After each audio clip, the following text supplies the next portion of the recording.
Shalom, selamat malam. Semua Jemaat GKI Sola Gracia dari Wik Yerusalem hingga Wik Sion. Patutlah kita bersyukur bersama-sama atas kasih karunia Tuhan. Di saat ini kita bisa bersama-sama mengikuti ibadah keluarga yang dilayani oleh hambanya Bapak Penatua Fred Wanggai di malam hari ini. Untuk menyambut ibadah keluarga di malam hari ini, saya jemput semua jemaat bangkit berdiri. Kita memuji Tuhan dari nyanyian Kidung Jemaat 18, ayat pertama dan ayat yang kedua. Pada ayat yang kedua, pelayan firman mengambil tempat.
Bapak Ibu, jemaat dan anak-anak yang Tuhan Yesus kasihi,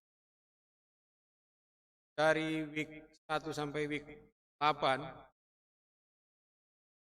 atau week Yerusalem sampai pada week Sion, kita akan masuk dalam ibadah hari ini, Kamis 4 Februari 2021. Kita hampiri Tuhan dalam doa. Pada warga Jemaat GKI Sola Gracia Buper Waena yang kami laksanakan di hari ini, Kamis 4 Februari 2021, terjadi di dalam nama Allah Bapa, Tuhan Yesus Kristus, dan kuat kuasa Roh Kudus. Amin. Bapak Ibu jemaat dipersilakan duduk kembali. Bapak Ibu, kita akan bermazmur bagi Tuhan.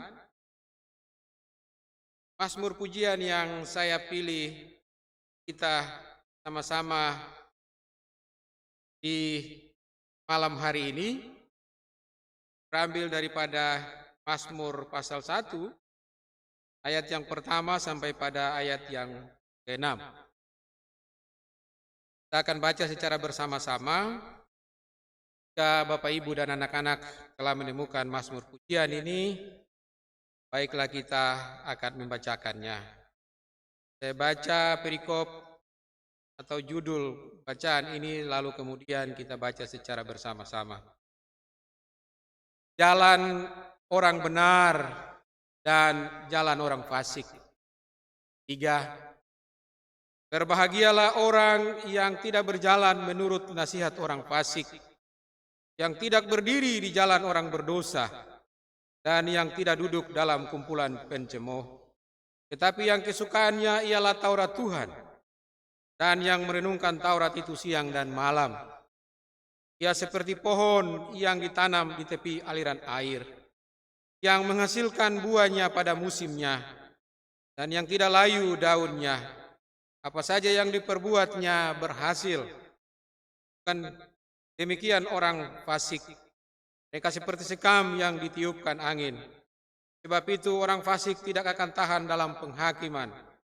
Itu pula orang berdosa dalam perkumpulan orang benar. Sebab Tuhan mengenal jalan orang benar, tapi jalan orang fasik menuju kebinasaan.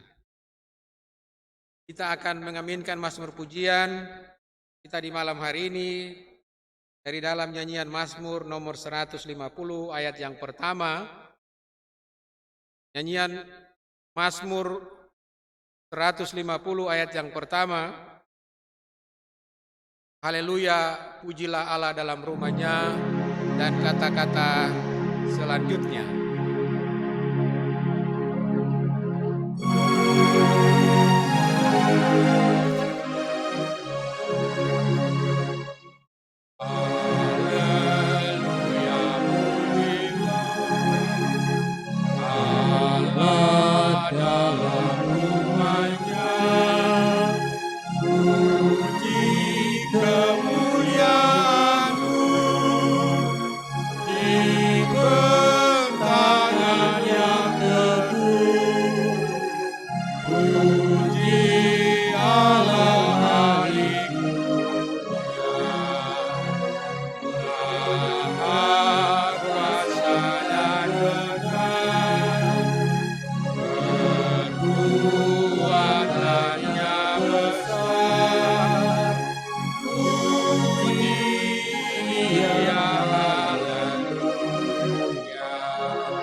Bapak, Ibu, dan anak-anak yang Kristus Yesus kasihi,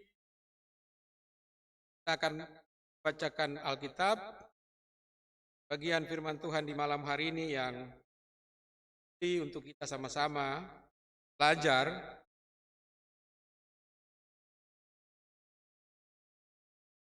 yaitu terdapat dari Kitab Perjanjian Baru. Kitab Perjanjian Baru, Ibrani pasal 9, Ibrani pasal 9 ayat 11 sampai 28. Ibrani pasal 9 ayat 11 sampai 28.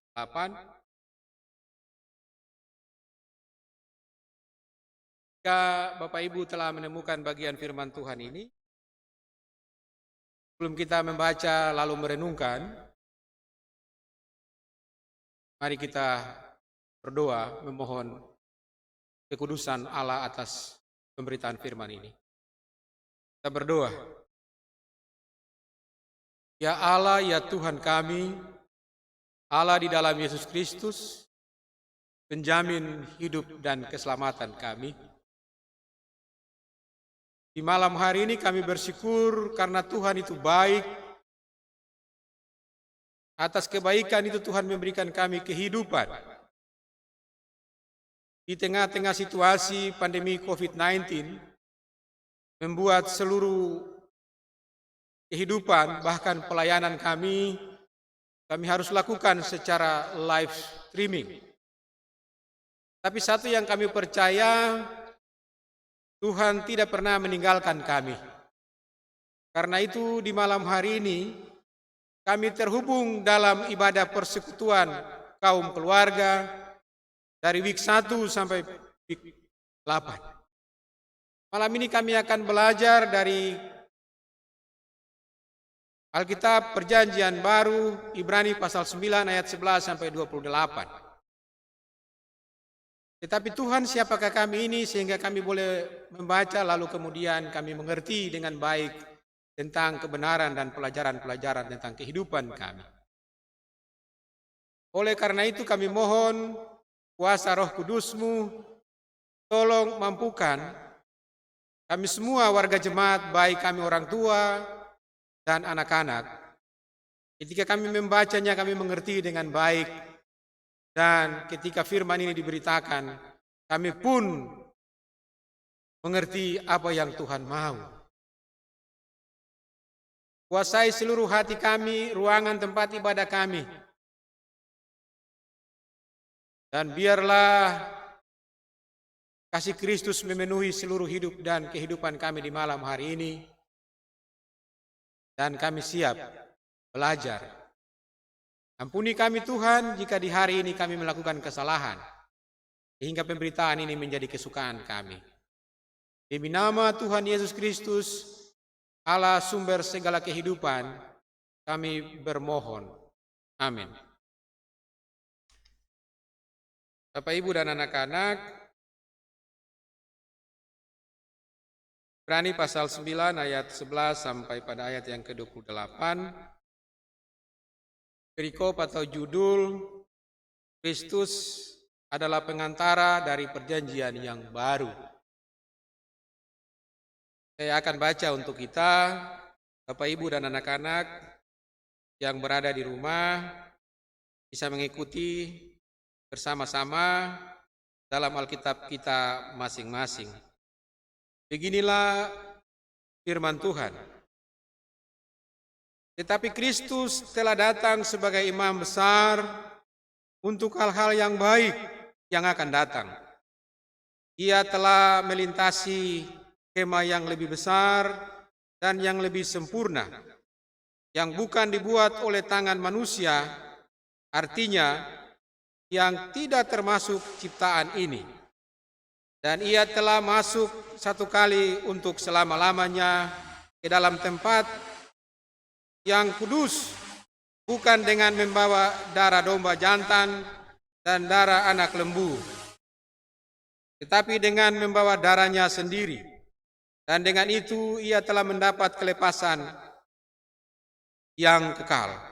Sebab jika darah domba jantan dan darah lembu jantan dan percikan abu debu lembu muda menguduskan mereka yang najis, sehingga mereka disucikan secara lahiriah, betapa lebih darah Kristus yang oleh roh yang kekal telah mempersembahkan dirinya sendiri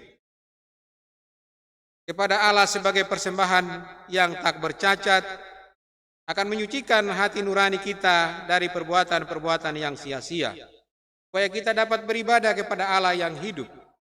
Karena itu, ia adalah pengantara dari suatu perjanjian yang baru, supaya mereka yang telah terpanggil dapat menerima bagian kekal yang dijanjikan. Sebab ia telah mati untuk menebus pelanggaran-pelanggaran yang telah dilakukan selama perjanjian yang pertama. Sebab di mana ada wasiat, di situ harus diberitahukan tentang kematian pembuat wasiat itu. Karena suatu wasiat baru sah kalau pembuat wasiat itu telah mati. Sebab ia tidak berlaku selama pembuat wasiat itu masih hidup. Itulah sebabnya maka perjanjian yang pertama tidak disahkan tanpa darah. Sebab sesudah Musa memberitahukan semua perintah hukum Taurat kepada seluruh umat, ia mengambil darah anak lembu darah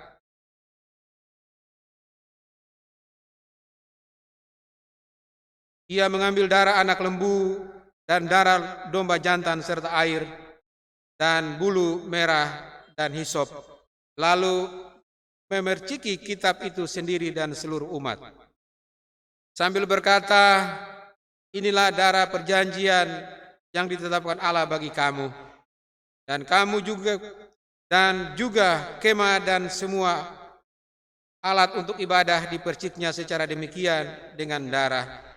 Dan hampir segala sesuatu disucikan menurut hukum Taurat dengan darah, dan tanpa penumpahan darah tidak ada pengampunan. Jadi segala sesuatu yang melambangkan apa yang ada di sorga haruslah ditahirkan secara demikian. Tapi benda-benda sorgawi sendiri oleh persembahan-persembahan yang lebih baik daripada itu. Sebab Kristus bukan masuk ke dalam tempat kudus buatan tangan manusia, yang hanya merupakan gambaran saja dari yang sebenarnya, tetapi ke dalam sorga sendiri untuk menghadap hadirat Allah guna kepentingan kita. Dan ia bukan masuk untuk berulang-ulang mempersembahkan dirinya sendiri, sebagaimana imam besar setiap tahun masuk ke dalam tempat kudus dengan darah yang bukan darahnya sendiri. Sebab jika demikian, Ia harus berulang-ulang menderita sejak dunia ini dijadikan. Tapi sekarang ia hanya satu kali saja menyatakan dirinya pada zaman akhir untuk menghapuskan dosa oleh korbannya. Dan sama seperti manusia ditetapkan untuk mati hanya satu kali saja dan sesudah itu dihakimi. Demikian pula Kristus hanya satu kali saja mengorbankan dirinya untuk menanggung dosa banyak orang.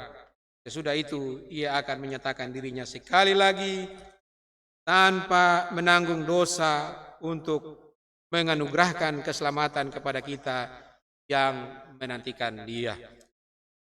Demikian jauh pembacaan firman Tuhan. Katakan berbahagia ialah kita yang ada seperti malam ini untuk bersekutu bersama keluarga kita masing-masing dari week 1 sampai week 8 dalam ibadah keluarga. Kita aminkan bacaan Alkitab kita dari dalam nyanyian Mazmur nomor 84 ayat yang keempat. Hati kami Tuhan, Kau tulis sabda-Mu.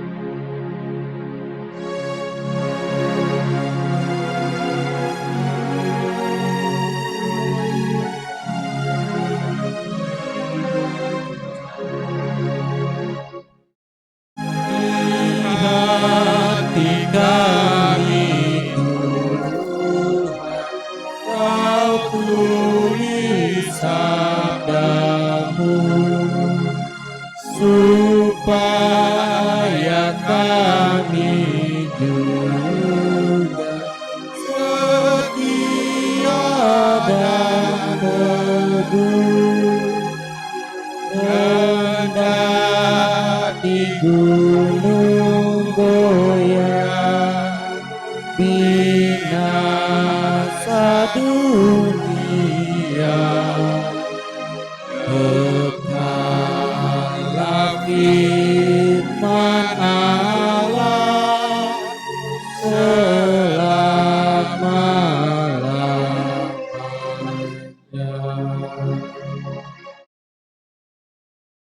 Shalom.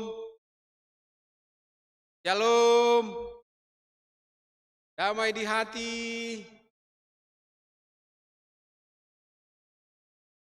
Bapak Ibu yang Tuhan Yesus kasihi,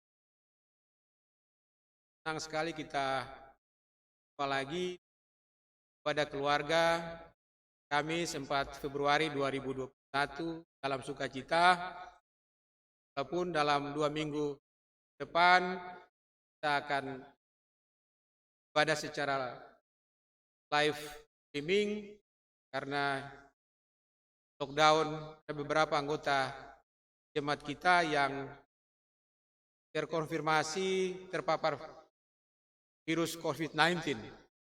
Ya, ibadah-ibadah kami akan dilakukan seperti ini. Baik Bapak Ibu dan anak-anak yang Tuhan Yesus kasihi, mari kita perhatikan bagian firman Tuhan kita yang telah kita baca bersama-sama, yaitu Ibrani pasal 9 ayat 11 sampai ayat ke-28 dengan perikop atau tema Kristus adalah pengantara dari perjanjian yang baru. Bagian firman Tuhan ini telah kita baca di hari Minggu karena secara sinodal telah ditetapkan untuk bacaan Alkitab seminggu adalah Ibrani pasal 9 ayat 11 sampai 28. Bapak Ibu yang Tuhan Yesus kasihi dan juga anak-anak,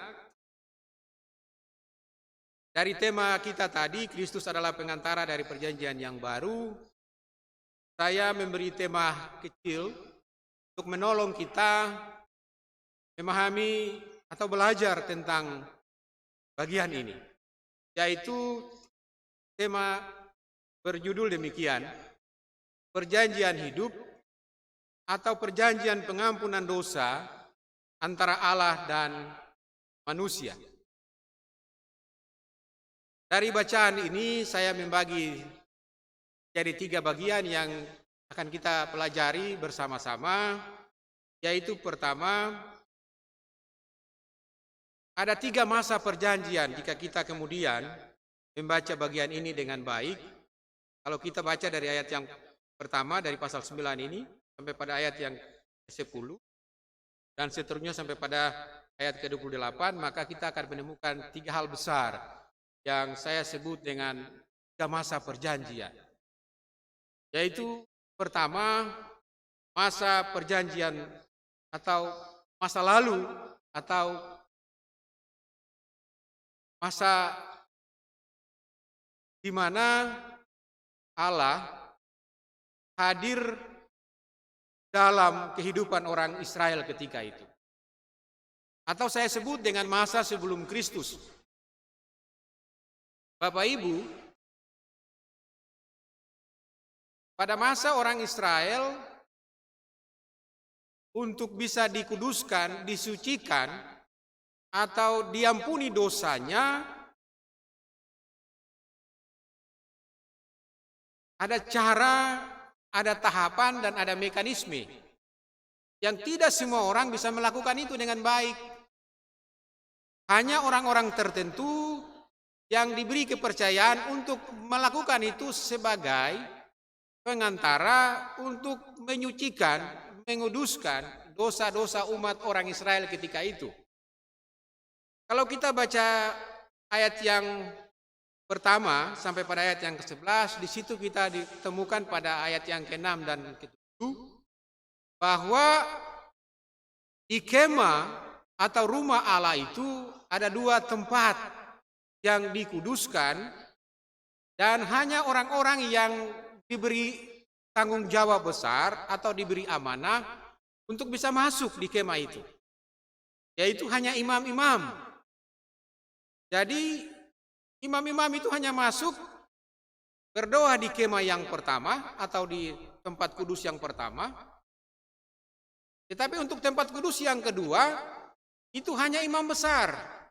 Dan imam besar itu masuk di ruang kudus itu sekali setahun. Masuk dengan apa? Membawa domba jantan, lembu jantan, dan percikan abu lembu, darahnya itu yang dibawa.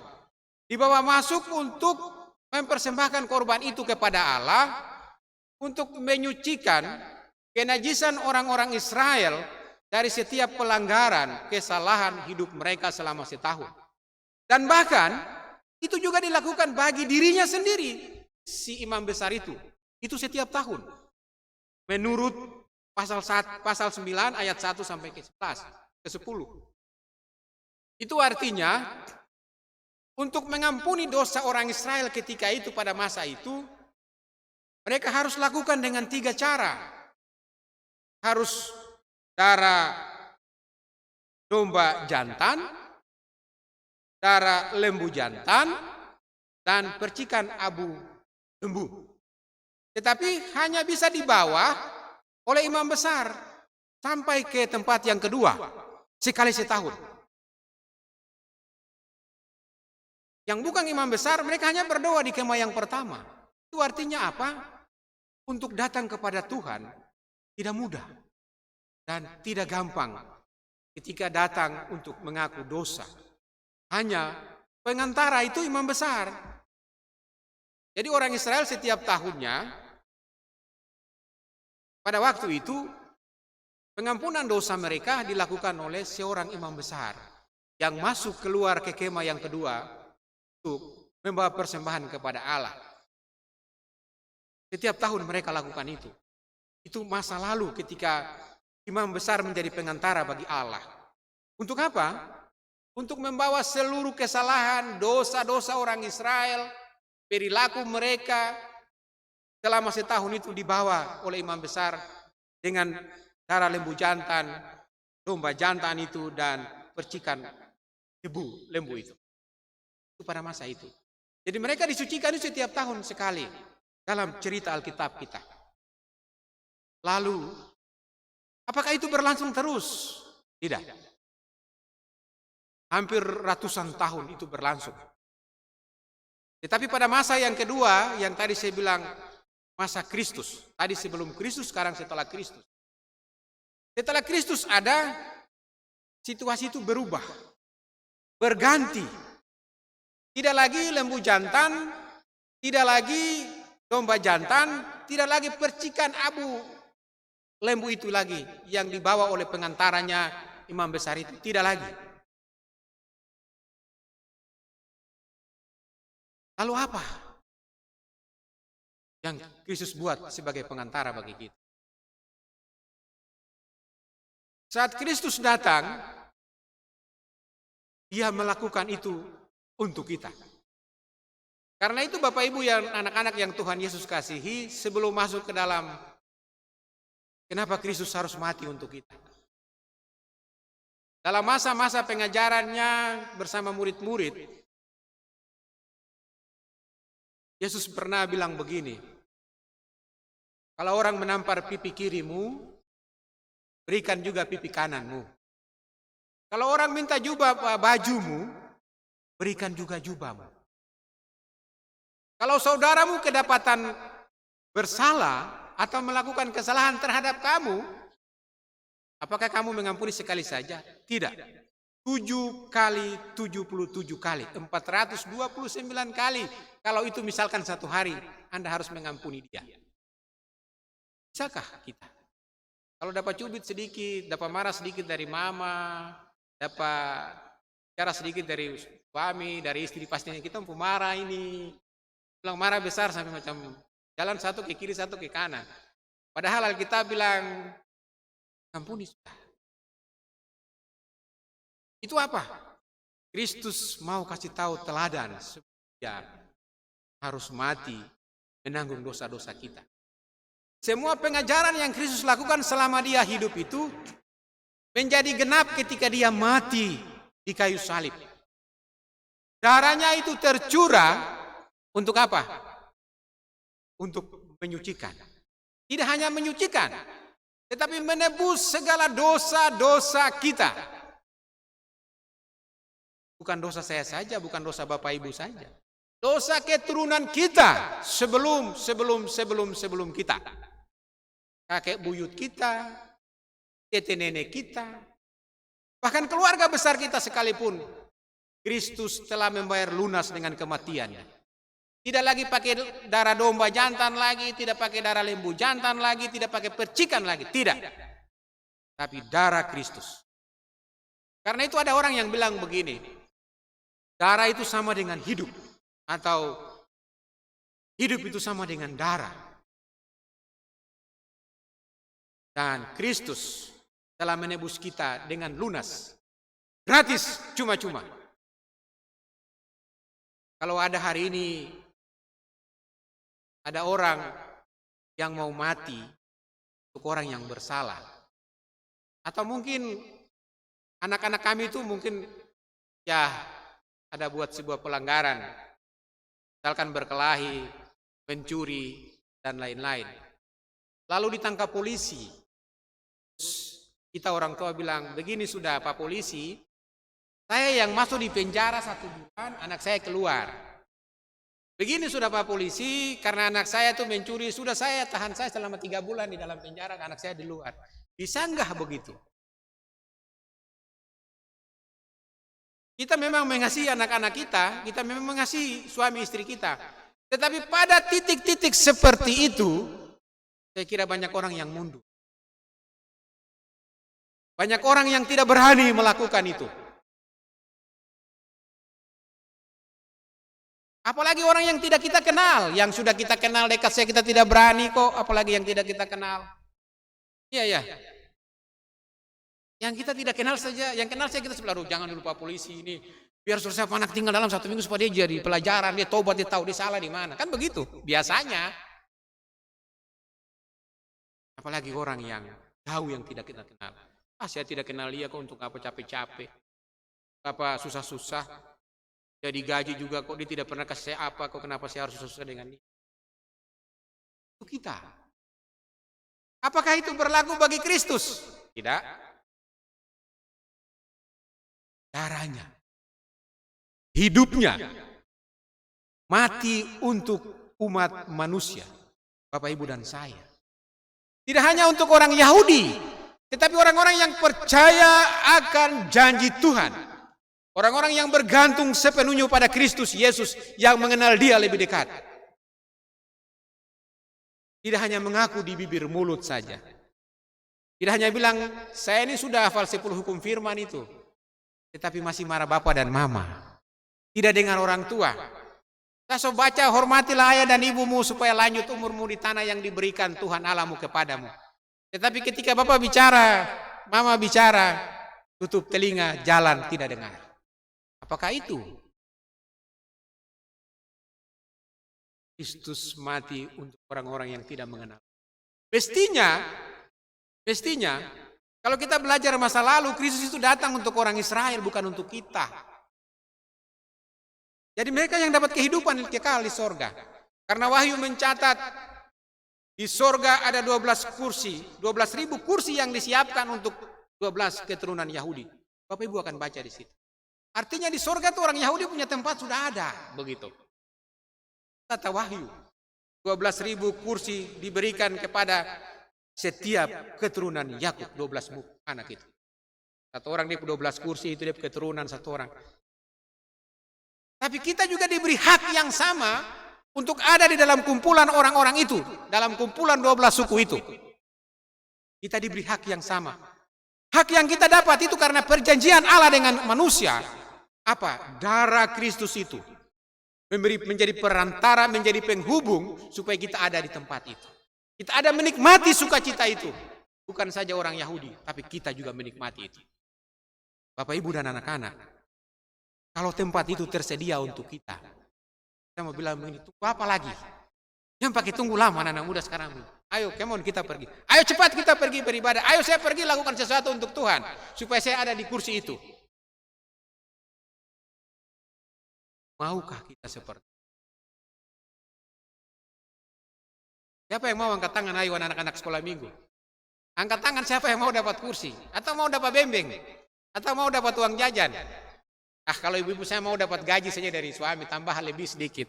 Yang kurang begitu. Kalau suami-suami bilang, hanya terlalu banyak begitu. Kristus tidak memperhitungkan semua itu dalam hidup.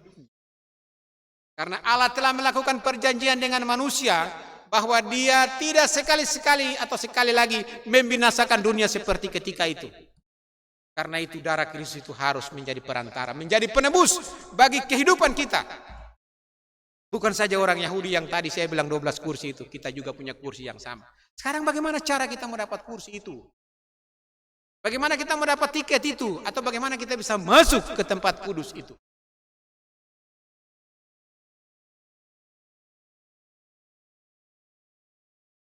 Ada di tangan Bapak Ibu, itu pilihan hari ini. Karena itu Mazmur pasal 1 ayat 1 sampai 6 dia bilang, jalan orang benar dan jalan orang fasik. Bapak Ibu mau ada di mana? Jelas toh? Bapak Ibu mau ada di mana? Kalau kita bilang jelas, tadi kita baca Mazmur pujian itu jalan orang benar dan jalan orang fasik. Sekarang Bapak Ibu mau ada di mana? Anak-anak mau ada di mana? Tinggal pilih. Semua sudah ada. Sama dengan Kristus bilang, ambillah dan makanlah. Inilah tubuhku dan inilah darahku. Kita pilih. Mau makan tidak, mau minum tidak. Kalau yang sudah makan dan minum darah Kristus, pilih jalan orang benar dan jangan pilih jalan orang fasik. Kalau sudah percaya Kristus, pilih jalan orang benar, jangan pilih jalan orang fasik. Atau masih pilih jalan orang fasik? Kristus kan belum datang. Saya tikung-tikung sedikit dulu, toh begitu ya. Saya halen-halen sedikit. Kalau anak muda bilang saya halen-halen di tikungan, nanti baru saya lurus lagi. Saya begitu kah? Kita tidak main-main dengan perjanjian. Ini covenant, perjanjian Allah dengan manusia. Perjanjian Allah dan manusia. Allah sekali-kali tidak pernah mengingkari janjinya. Kalau Bapak pasti bicara hari ini besok berubah. Kalau Mama bicara hari ini besok berubah ya. Pasti anak-anak nuntut, Mama yang janji baru. Kan begitu ya. Kristus tidak pernah main-main dengan janji. Kita ini kan tidak pernah mati, kasih kita darah untuk orang lain. Jadi kita main-main kan. Ya. Siapa yang sudah pernah mati lalu dia darah itu kasih tebus orang lain, sudah hidup lagi. Pasti dibilang kamu jangan main-main. Darah itu tidak gampang, kan begitu ya. Yesus begitu.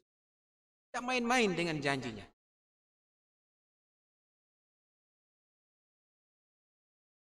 Itu masa yang kedua. Lalu masa yang ketiga, perjanjian Allah dengan manusia. Yesus tidak mati lagi. kali kedua, seperti tadi yang kita baca. Kita manusia mati sekali, tidak mati 2 kali, atau ada yang mati ulang-ulang. Nah itu yang mati suri itu ya. Kalau di sebelah dia bilang sumpah pocong kah, mati bangkit kah begitu. Ya, Bapak Ibu ya. Tidak ada yang mati ulang-ulang, tidak ada yang mati bangkit ya. Itu cerita. Kalau hari ini anak-anak muda bilang hoax. Kan baca baik-baik itu berita betulkah hoax? Tidak. Kalau Kristus itu mati, itu bukan hoax. Dan Kristus bangkit pada hari yang ketiga. Nanti bulan Maret besok kita mulai rayakan Paskah ya, Bapak Ibu ya. Kita mempersiapkan diri di bagian yang tadi saya bilang bagian kedua. Terus menjadi pengantara karena darahnya. Mati dan pergi kepada Bapa di sorga. Dia kasih tahu sama Bapa di sorga bahwa orang-orang ini saya sudah tebus dari segala pelanggaran dan dosanya. Dan mereka sekarang ada dalam pengampunan. Mereka ada dalam kekudusan hidup. Yang nanti pada waktunya mereka akan masuk bersama-sama dengan saya. Dengan 12.000 keturunan itu akan duduk bersama-sama. Bersama mempelai imam besar yaitu Allah Bapa di sorga. Bagian yang siapa yang mau pilih bagian yang ketiga? Ayo angkat tangan. Mau masuk bersama Kristus ketika masa akhir zaman. Ya. Saya kira kita semua datang ibadah untuk akhir zaman. Kita datang beribadah untuk saya hidup di kehidupan kekal. Sudah datang hari Minggu pagi ke gereja, pergi ibadah rumah tangga lagi misalkan, ibadah keluarga lagi, ibadah PKB, ibadah PW, ibadah PAR, ibadah PAM. Begitu banyak ibadah, tapi tujuannya satu, untuk memperoleh keselamatan yang kekal. Ya, Bapak Ibu dan anak-anak yang Tuhan Yesus kasih. Terakhir, dari firman Tuhan yang kita dengar di malam hari ini. Tuhan itu selalu setia dengan janjinya. Dia tidak akan pernah bermain dengan janji dia. Karena itu, hiduplah sebagai orang-orang benar yang berkenan di hadapan Allah. Sehingga kita semua kedapatan tidak bercacat. Dan ketika Kristus datang kali yang kedua, saya mau lihat Ibu Penatua, saya mau lihat Bapak Penatua, saya mau lihat pendeta, saya mau melihat kakak-kakak yang ada di multimedia, kakak Boas, dan kita semua ada dalam rumah perjanjian kekal itu. Saya ingin kita semua dari week 1 sampai week 8 itu duduk di sana. Ya. Karena kita ada dalam kumpulan orang-orang benar. Kita bukan ada dalam kumpulan orang-orang fasik. Kalau kita semua ketemu di sana itu seperti apa rasanya Bapak Ibu? Pasti baku polo menangis sampai karena mau masuk di situ susah. Ya, mau masuk di situ susah. Ketika kita bertemu di sana, pasti kita menangis bahwa kita tidak sia-sia bekerja untuk Tuhan. Kita tidak sia-sia datang beribadah. Kita tidak sia-sia baca Alkitab dan berdoa. Karena janji Kristus, ya dan amin. Tuhan memberkati kita dengan firman-Nya. Kita akan masuk dalam persembahan syukur. Bapak, Ibu, dan anak-anak yang Tuhan Yesus kasihi, kita menyanyi nyanyian rohani nomor 160. Nyanyian rohani 160 untuk mengumpulkan persembahan syukur kita. Tuhan, ambil hidupku akan kurban bagimu, dan kata-kata selanjutnya. Sambil persembahan kita dikumpulkan. Ayat 1 sampai ayat yang ketiga ya.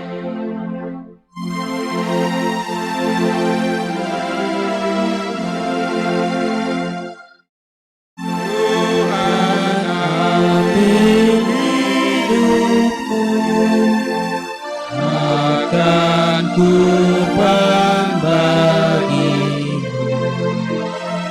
Jika tangan bekerja, kasih-Mu menggerakkan. Berilah mulutku hanya dalam Tuhan.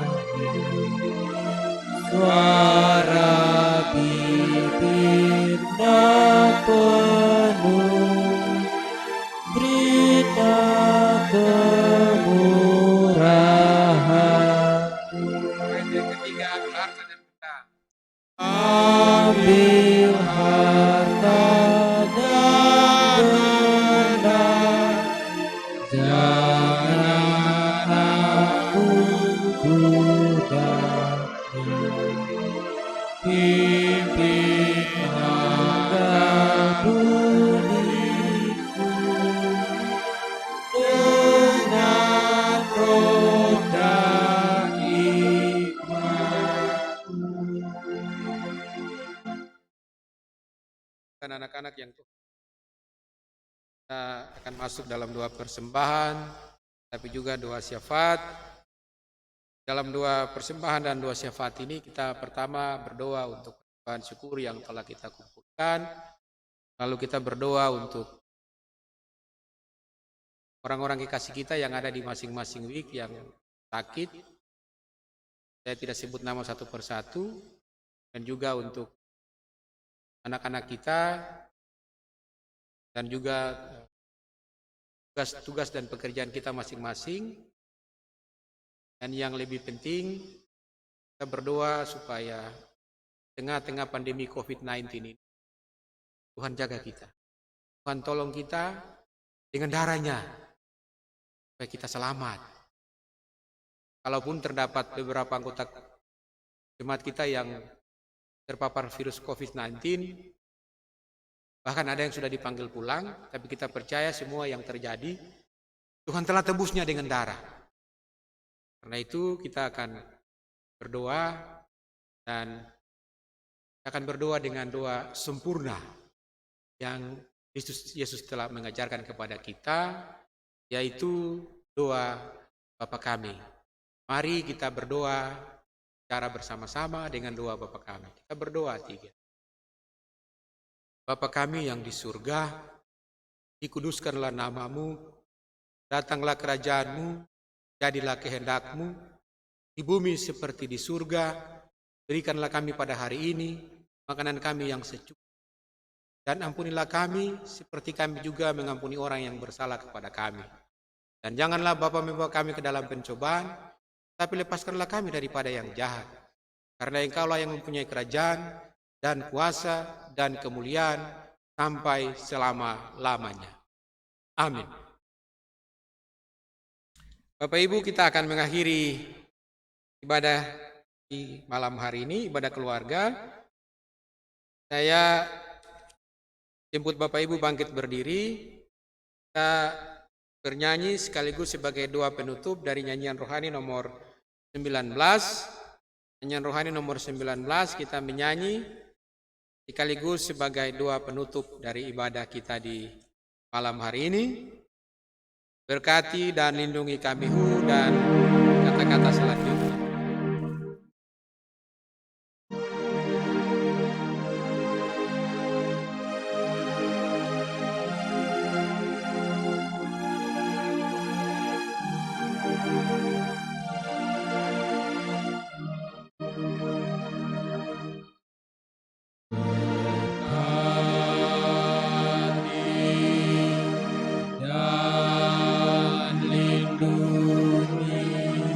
Dan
dan pada keluarga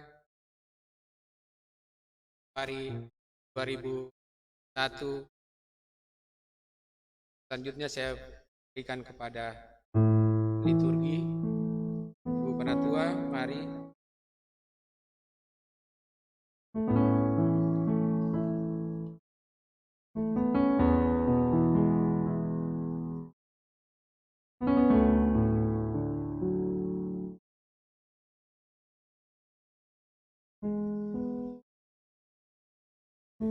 Shalom. Terima kasih kepada semua jemaat GKI Sola Gracia dari Yerusalem Sion yang telah bersama-sama mengambil bagian dalam ibadah keluarga di malam hari ini. Tuhan Yesus memberkati. Ucapan terima kasih kepada anak-anak terkasih tim multimedia, juga anak terkasih Boas yang senantiasa mendampingi dalam setiap ibadah yang terjadi dalam jemaat GKI Sola Gracia Bu Perwaina. Tuhan memberkati. Dan ucapan terima kasih kepada hambanya yang telah melayani firman kebenaran di malam hari ini, Bapak Penatua Alfred Wanggai. Tuhan memberkati dalam aktivitasnya, juga dalam hidup rumah tangganya. Dan biarlah sukacita ibadah keluarga di malam hari ini senantiasa menguatkan iman kita dalam pelayanan kita lebih dekat lagi kepada Tuhan. Biarlah kasih setia Tuhan tidak pernah meninggalkan kita bagi kita semua yang berharap kepadanya. Tuhan Yesus memberkati kita semua. Amin.